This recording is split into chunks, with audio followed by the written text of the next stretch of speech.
এই মুহূর্তে 2026-এর বিধানসভা ভোটে বঙ্গে বিজেপি কি ক্ষমতায় আসবে? বিজেপিতে যোগ দিতে পারে কি আগামী দিনে বহু ভোটার? তার প্রমাণ হয়ে গেল।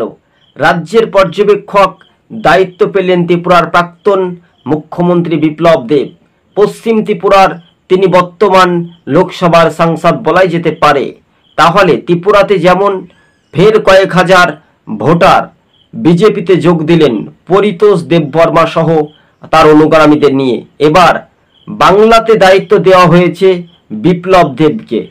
2026-এর বিধানসভা ভোটেই ম্যাজিক ফিগার বা মেজরিটিতে এগিয়ে থাকতে পারে, এমনটাই আগে কিন্তু ভাগ্য নির্ধারণ করেছিলেন বিপ্লব দেব। তবে আপনারা জানেন, স্বাভাবিকভাবে 2026-এর এই বাংলাতে শান্তি সুষ্ঠু পরিবেশে ভোট হবে তো, এই প্রশ্নটুকু রাজনৈতিক মহলে নেতাদের না থাকলেও ভোটারদের মনে কিন্তু আটকে উঠছে সামাজিক মাধ্যমে। দর্শক বন্ধুগণ, বোঝার চেষ্টা করবেন, 2026-এর বিধানসভা ভোটটি খুবই গুরুত্বপূর্ণ। আগামী দিন তৃণমূল তাসের মতো ভাঙবে, তার প্রমাণ কিন্তু বিপ্লব দেবের কাছেই কিন্তু পাওয়া যেতে পারে সম্ভাব্য সূত্র মারফত খবর।